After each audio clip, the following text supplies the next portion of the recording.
Então, vamos entrar especificamente na mobilização precoce. Eu trago essa figura para mostrar para vocês que essa é uma figura clássica do JAMA, né? Um dos primeiros estudos que surgiu com as primeiras diretrizes de mobilização precoce, o que a gente deveria cuidar, como a gente deveria fazer, indicações, contraindicações, né? Então, esse foi uma das primeiras diretrizes que saiu. E essa é uma foto clássica que repercutiu nas redes sociais, em toda a internet da época, né? A gente não tinha tanta rede social assim, mas ela teve bastante força na internet e que surpreendeu todos os profissionais da área da saúde, né? Mas como um paciente em ventilação mecânica de pé e caminhando dentro de uma unidade de terapia intensiva com o auxílio do andador e todo esse aparato, né, de outros profissionais envolvidos. E sim, gente, isso é possível, cada vez mais possível, né? A gente tem visto cada vez mais que antes a gente tinha um preconceito de dizer não, paciente entubado em ventilação mecânica tem que ficar deitado, tem que ficar quieto, e a gente sabe que não, né? Que a gente tem que ter todo um cuidado com essa prótese, mas que isso não contraindica a retirada do leito, não contraindica sentar na poltrona, muito menos contraindica caminhar. Então essa é uma foto bem clássica, assim, de um dos primeiros estudos que provou, né, a questão da segurança do paciente. Então, o quanto a gente consegue fazer isso sim, mesmo o paciente ainda estando entubado, mesmo o paciente ainda estando em ventilação mecânica. Então a gente tem que pensar, né? Aqui a gente vê nesse slide a nossa rotina da unidade de terapia intensiva. Então é um paciente que tem ventilação mecânica, é um paciente que tem várias bombas de infusão, é um paciente que tem múltiplos acessos, né? Ele tem sonda para se alimentar, ele tem sonda para fazer o xixi, né? Tem o urokit, tem tubo, tem traqueostomia, tem monitor. Então ele é um paciente que tem uma complexidade durante o seu atendimento e a gente sabe que ele é um paciente que está, na sua grande maioria, né, no início da internação, com um quadro de instabilidade hemodinâmica, né? Então a gente tem que pensar que a grande maioria dos pacientes que estão em UTI e que internam, né, e que vão para ventilação mecânica, vão em função de uma insuficiência respiratória aguda, né? Isso é cerca de 70% de unidade de internação hoje, de causas de internação em UTI. Então, como a causa deles é insuficiência respiratória, esse paciente vai evoluir para ventilação mecânica invasiva. E aí a gente já sabe todo o contexto que vai evoluir esse paciente e o quanto esse paciente tende a complicar por essa complexidade desse caso, né? Então isso é uma coisa que a gente já sabe. Então a gente vai ter essa sequência de evolução desse paciente. Ele vai para ventilação mecânica com um quadro extremamente grave e isso vai evoluir então para uma ventilação prolongada, porque a gente vai ter uma dificuldade maior de tratar a causa base dessa internação de UTI. Muitas vezes esse paciente vai evoluir para traqueostomia, né? Então a gente vai na traqueostomia ou muitas vezes ainda entubado já pensar em mecanismos para iniciar esse desmame. Então esse paciente vai ter diminuição de drive, diminuição de força e diminuição de endurance. Então eu vou ter um paciente já com uma polineuropatia, né? Com isso eu vou ter uma maior dependência da ventilação mecânica e, consequentemente, se eu tenho redução de força muscular e redução de endurance, a gente vai ter uma maior dificuldade de desmamar esse paciente. Vou ter uma dificuldade de retirar esse paciente da ventilação mecânica, né? Porque ele não vai ter condições, ele não vai ter condicionamento para expandir adequadamente essa caixa torácica e, ao mesmo tempo, ele muitas vezes não tem condição também de ser mantido fora da ventilação pela incapacidade que eu comentei anteriormente de tosse. A gente sabe que grande parte dos pacientes em ventilação mecânica, pós a extubação, eles voltam, né, para a ventilação em função da inabilidade que eles têm de higiene brônquica, né, de proteção dessa via aérea. Então a gente tem que pensar que muitas vezes esse paciente vai voltar em função da dificuldade que ele vai ter de tossir. Então a gente sabe que existem artigos que dizem isso, que a incidência de complicação decorrente da ventilação mecânica e da unidade de terapia intensiva, ela vem sendo construindo adversamente ao status funcional. Então, quanto mais tempo esse paciente ficar em UTI, pior é a perda funcional, né?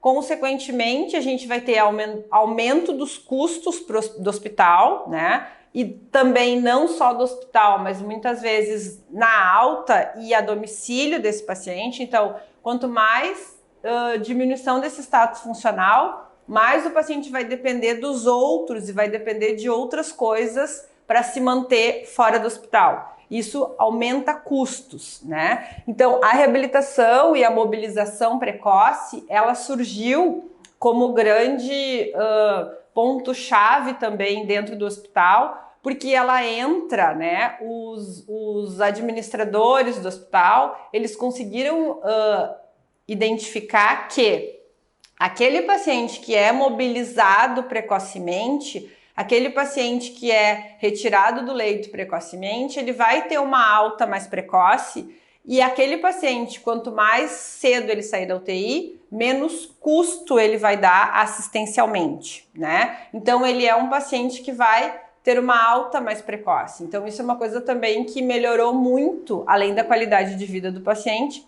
reduz custos hospitalares. Então, a gente vai ter uma questão de fraqueza adquirida na UTI, porque ela vai ser uma desordem, né? Esse também é um slide bem característico e lá do início, então, dos anos 2000, mas é onde a gente começou a trabalhar e a identificar como ela surge e quais são os pontos de referência que vão nos levar ao diagnóstico, né? Então, primeiro ele vai ter uma desordem adquirida no período de internação, ou seja, quando ele chegou na UTI, ele tinha um status funcional e a partir dessa internação ele foi perdendo esse status funcional, né? Sendo que, primeiro, a gente tem que excluir, como eu falei antes, qualquer desordem de característica do sistema nervoso central, né? Ou seja, esse paciente também não tem nenhuma doença neuroevolutiva que indique essa perda de força muscular. Como a gente falou, então, ele não vai adquirir nenhuma outra causa, e sim relacionado exclusivamente a fatores de risco desses pacientes.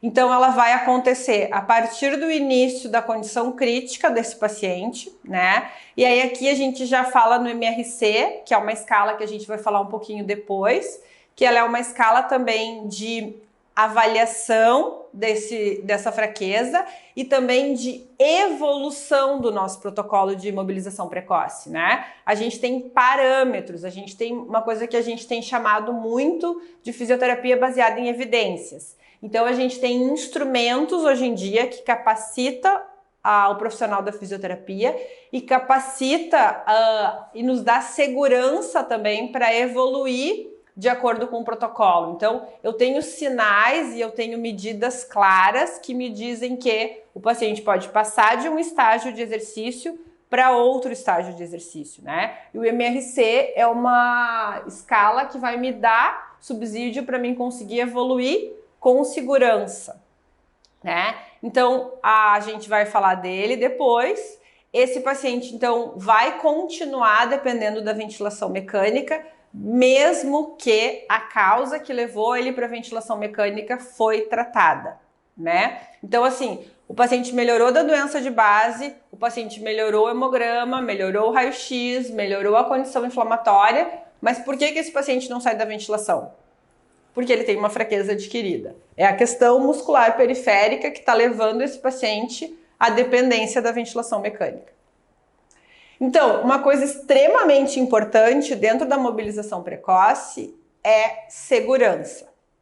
Então, a gente tem que pensar que a segurança do paciente crítico é extremamente importante, né? Inclusive, existem várias diretrizes dentro do hospital para a gente fazer a segurança de qualquer protocolo, qualquer atendimento, desde a aplicação de uma medicação, né?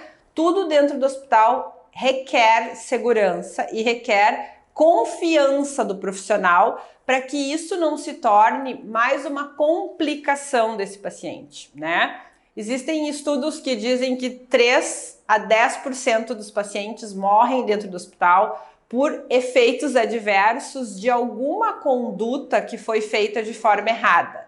Desde uma aplicação de medicação, numa via errada, queda do paciente da cama, né?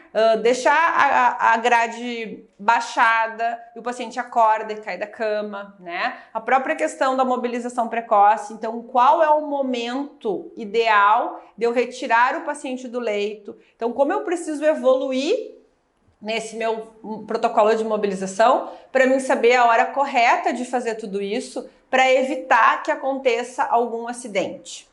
Então, a segurança é o ponto-chave do início da minha mobilização precoce.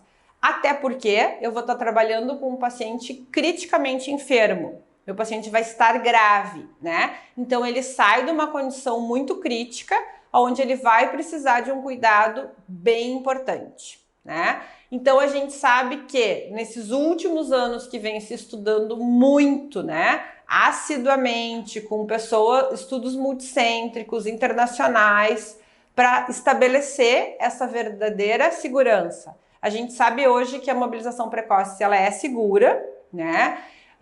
E os efeitos adversos dela estão relacionados principalmente com as alterações hemodinâmicas. Então, a gente tem que estar muito atento a essas oscilações durante o atendimento desse paciente. Então, as questões respiratórias também, né? E com baixa frequência e reversível com a interrupção. Então, a gente tem que pensar em coisas importantes. Por exemplo, quando eu chegar para atender esse paciente, ele tem indicação de começar a mobilizar precoce? Sim, esse é meu primeiro ponto. O meu segundo ponto é, eu vou evoluir no exercício, eu vou evoluir com o meu protocolo e como esse paciente vai estar se comportando durante essa execução. Isso é muito importante. E em algum momento eu vou perceber alguma instabilidade em algum sistema, o que eu preciso fazer? Interromper a minha intervenção. Isso é segurança do paciente, né? A gente não sabe como ele vai se comportar. A gente vai ter um protocolo de início e, claro, isso é fundamental, a evolução desse protocolo para a gente ter uma melhora desse paciente, né? Mas essa evolução sempre vai precisar ser com segurança. Isso é muito importante, né? Então, eu preciso que o paciente esteja seguro. Eu não posso sofrer nenhum efeito adverso durante o protocolo de mobilização. Então, eu percebi alguma alteração de sinais vitais, eu percebi alguma alteração de frequência cardíaca, alguma dessaturação, alguma alteração de pressão arterial média, eu vou interromper aquilo que eu estou fazendo. Muitas vezes eu excedi a condição desse paciente, né? Eu subestimei, eu achei que ele estava muito bem e ele não está. Então eu vou ter que retroceder um pouco ou muitas vezes parar, repousar, deixar ele se estabilizar, ficar atento, né, aos sinais que estão me aparecendo com esse cansaço ou com esse aumento de frequência.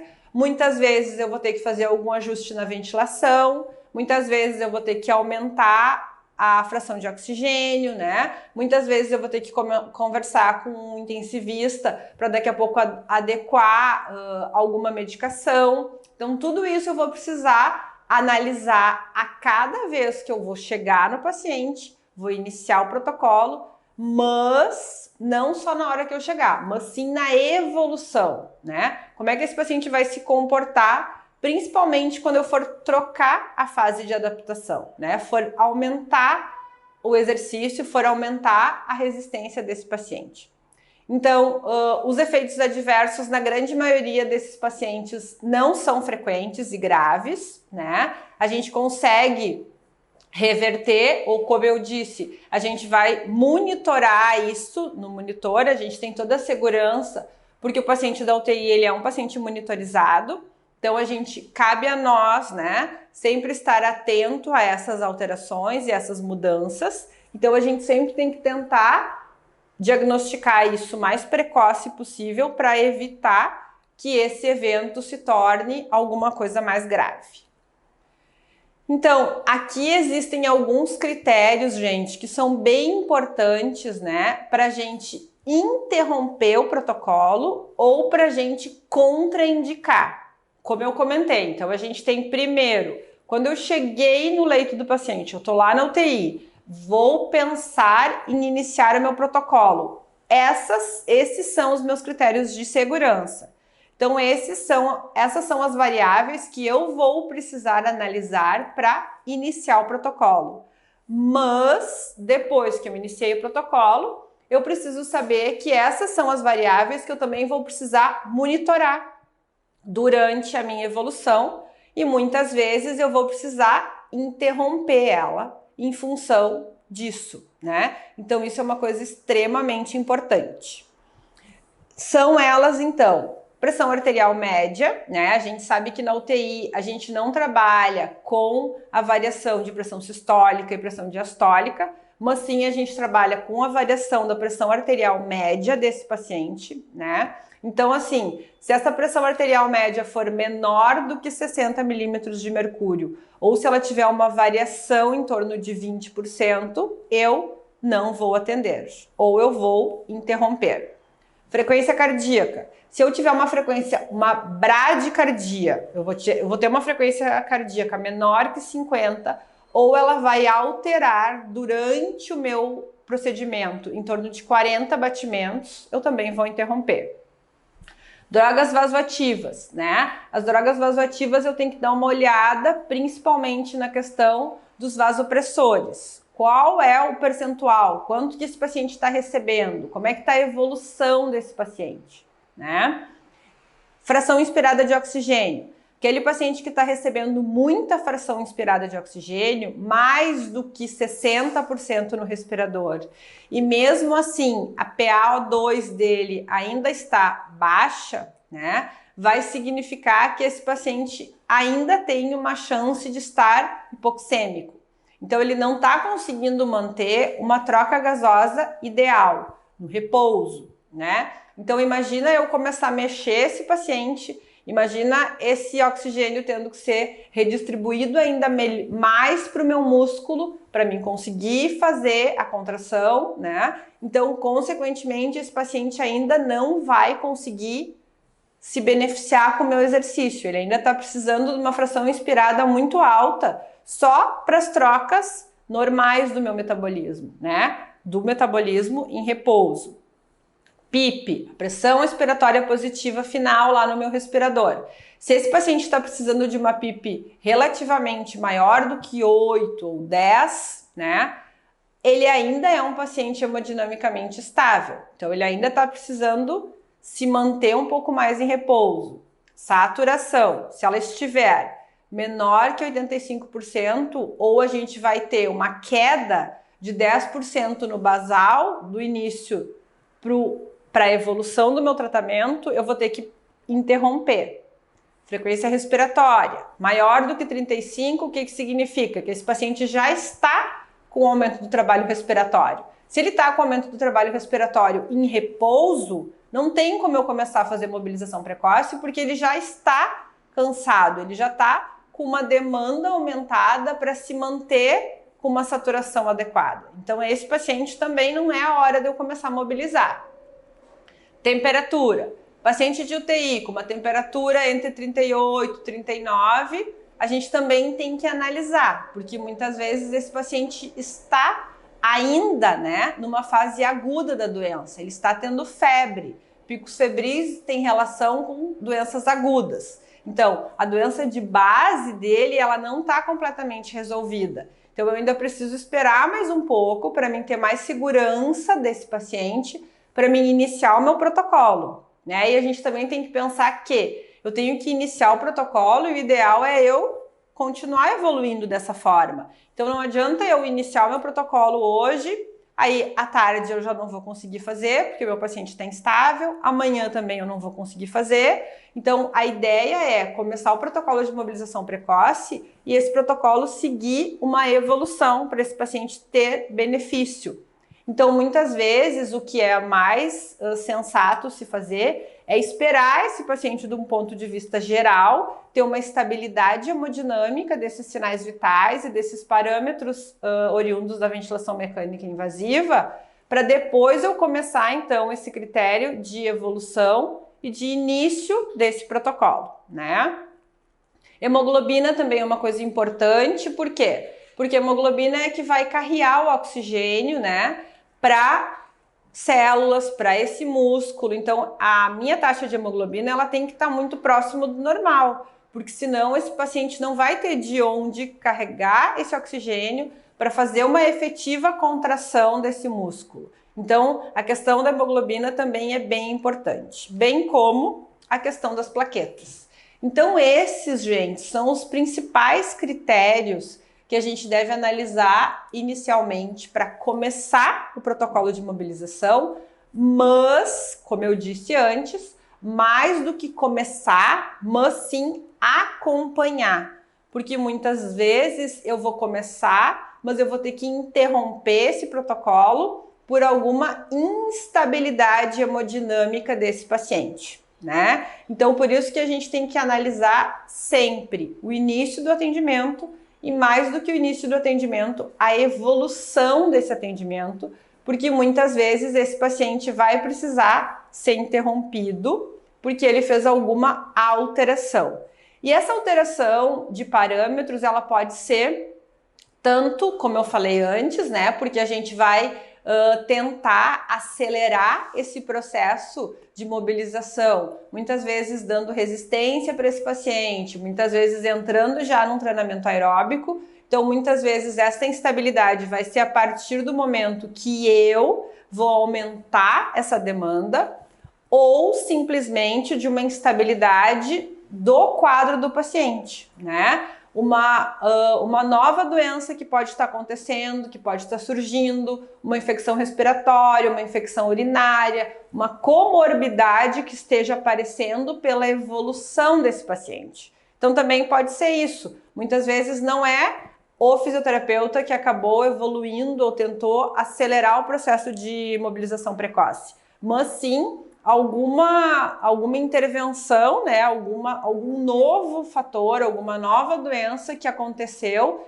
em função da gravidade desse paciente, em função da evolução clínica.